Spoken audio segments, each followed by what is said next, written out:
एक गरीब आदमी था, मजदूर था, मजदूरी करता था, सुबह काम पे जाता था, जो शाम तक को कमाता था वही परिवार को खिलाता था। उसने सोचा यार ये तो फिर ऐसी जिंदगी निकल जाएगी, चलो ऐसा करते हैं अगली पीढ़ी तो कम से कम कुछ कर जाए, उनको तो इतना गरीबी में गुर्बत में ना जीना पड़े। तो उसने कहा मैं थोड़ा पेट काट के गुजारा कर लूंगा, कम खा लूंगा, बच्चे को पढ़ा लेता हूं। तो थोड़ा बचत करने लगा, बच्चे को पढ़ा लिया अच्छे स्कूल में, बच्चा भी इंटेलिजेंट था, जज बन गया बच्चा।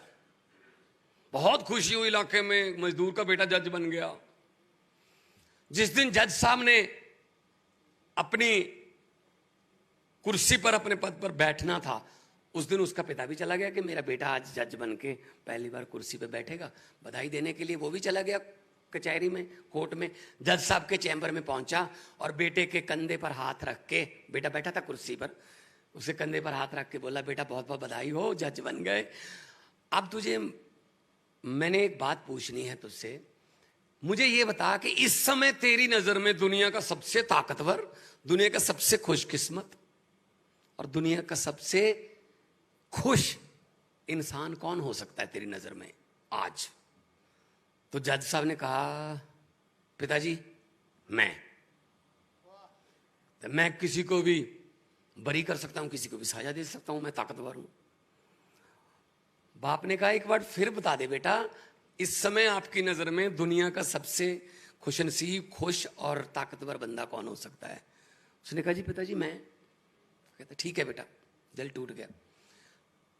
जाने लगा, डोर के पास खड़े होके पीछे मुंह करके फिर पूछा, बाप का प्यार जागा थोड़ा, कि बेटा बता दे एक बार फिर, इस वक्त दुनिया का सबसे खुशनसीब, खुश और ताकतवर बंदा कौन हो सकता है तेरी नजर में?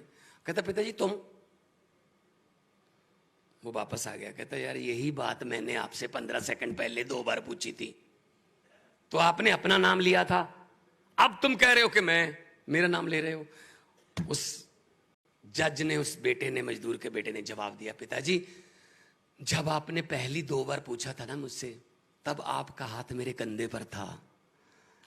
जिस आप जैसे बाप का हाथ जिसके कंधे पर हो, उससे ज्यादा खुशनसीब, उससे ज्यादा खुश और ताकतवर कौन हो सकता है? और जब आपने तीसरी बार डोर के पास जाके पूछा, उस समय आपका हाथ मेरे कंधे पर नहीं था।